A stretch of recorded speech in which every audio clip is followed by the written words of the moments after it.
After giving House Judiciary Chairman Jerry Nadler the green light to draft articles of impeachment against President Donald Trump, Speaker of the House Nancy Pelosi melted down in front of reporters at her own press conference.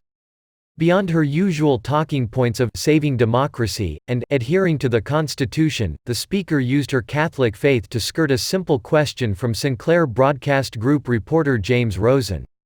Rosen asked Speaker Pelosi very plainly if she hated the president whom she is in the process of impeaching in the House of Representatives. Rather than give a calm, respectful response, as an alleged ally of the free press would, Speaker Pelosi snapped at Rosen and invoked her Catholic faith as a shield, claiming to be offended.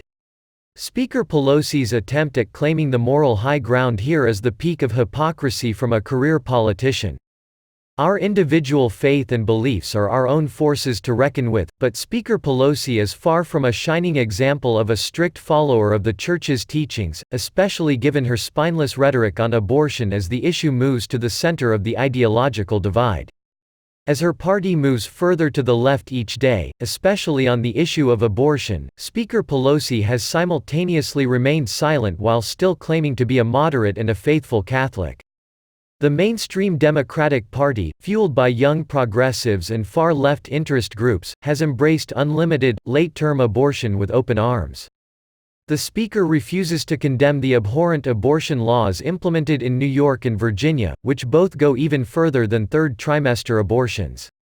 She also turns a blind eye to the harmful rhetoric pushed by groups such as Planned Parenthood and NARAL, both of which provide substantial monetary donations to the Democratic Party, as they encourage American women to shout their abortions. These radical views on abortion would nearly force former President Bill Clinton to side with the GOP on the issue. The 42nd president famously championed the safe, legal and rare abortion stance, but the aforementioned ideology is now viewed as a stigma against women by young liberals. Mainstream progressives, the group dominating the agenda of the Democratic Party for the sake of votes, have shifted the narrative surrounding abortion from a solemn, difficult choice to a normal, routine healthcare procedure. This rhetoric is not only setting a dangerous precedent, but is also out of touch with reality. The two traditional sides of the movement can disagree on when life begins and what trimester to cap legal abortion at, but the opposing sides have historically agreed that this choice is a solemn one for women. The Democratic Party stepping away from that historical agreement should sound the alarm for American voters. This shift also gives Speaker Pelosi, a respected and talented legislator, a unique opportunity to be a leader within her party. However, instead of dispelling the notion that the views of the Democratic Party do not align with the far left's radical views on abortion, Speaker Pelosi turns a blind eye and cashes the campaign checks from far-left interest groups.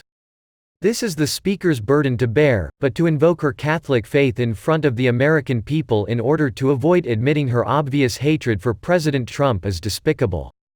If Madam Speaker wants to hate the duly elected President of the United States, she can.